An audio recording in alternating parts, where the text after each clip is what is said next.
Hello there. Wanted to show you a game that you can play at home. Adults, you can play this game at home with the children, and it's to help the children to sort out the new vowel sounds and alternative sounds that they begin to learn. So we had a little look the other day at split digraphs, and I've also started to look at the long vowel sounds A and E and O in my videos. So I've shown, therefore, two ways of making long vowel sounds. And there are other times that this is going to happen. For example, when making the sound f, you have f as in flower. You have f as in phone. So the children start to come up against needing to know which sound they want to use. So in reading, it's not too bad because they see the grapheme and they've started to learn that grapheme and they know that PH can make the f sound. But in writing, it becomes a little bit trickier. Which one do I need to use? I know lots of ways of making that sound, but which one's right? So this is a good game that you can play. It's called Best Bet. You can play it for reading or you can play it for writing. So it's quite a nice flexible game to play, and you can sort of change it to make it have meaning for you and your child. So I'm going to start off by showing you what I would do with the E sound, the long vowel sound E. So we had a look the other day at E in my video, but also in my split digraph video, I was talking to the children about the split E. And as they go along their phonics journey, they're also going to come up against this E. So one of the games that you can play as the children start to learn these new sounds that make the same sound is to say, oh, can you tell me what words can you think of that have the E sound in them? So they might say, oh, I think of one. You know, when we go to the seaside, we go and see the sea. So for C, I'll go, yeah, that's got the E sound in it. Do you think you can guess which one it goes into? Or it may be that you're at the point of showing the children which one it goes into. So C, that's going to go in here when we talk about the sea. Not when we see things with our eyes, but when we see the sea at the seaside. Try and say that quickly. Then that's where that one goes. Can you think of any other words? And they might say, oh, complete. Oh, that's a really good word. Well done. Where does complete go, do you think? Or it may be that you're at the point of showing them where the word complete would go. So complete would go in here. So complete.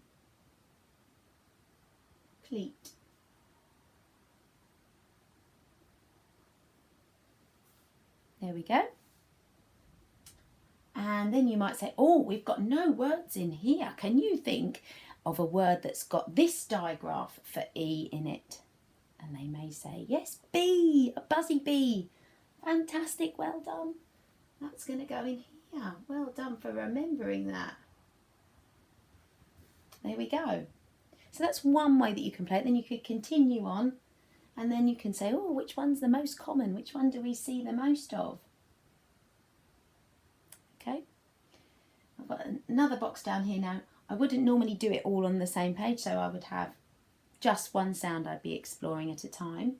But for the purposes of this game and for showing you, I wanted to show you a couple of things that you could do. So now I'm going to show you how I might do this for helping a child with their spelling. So let's say they're talking about the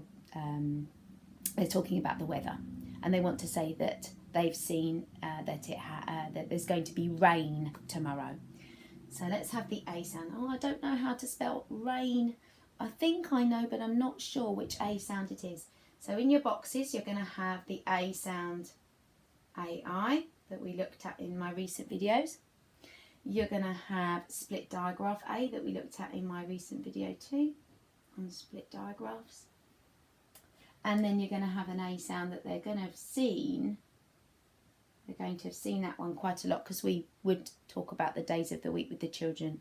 The children see those words every day when we talk about the day, so they're going to know the word day. So these are three of the A sounds that they may have come across, but they don't know how to write rain. Okay, so let's have a try. Let's try rain in all of these boxes and see which one we think is the best bet. So let's try rain in here. Could it be that? Let's try rain in here. So for that one, you've got the split digraph. So there's the ray, and then the n goes in that split digraph. I wouldn't write that way with the children, but I was just showing you and demonstrating. So I would go rain. Could it be this? And then check rain. Or could it be this one? Oh, excuse me. I jogged. So here we go.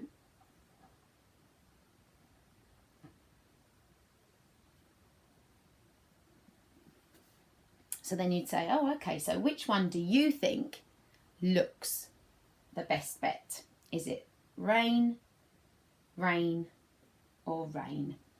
And I bet you they'll choose the one that's correct. And if they don't, then you say, that was a really good try, well done, but the sound that we're going to use for rain is going to be this one. Can we think of some words that do use this though? Can we think of some words that do use this though? For example, with this one, if they start to explore that sound, you're going to see that often that sound comes at the end of the word. So sometimes there are rules that help the children to remember which one they would need to use.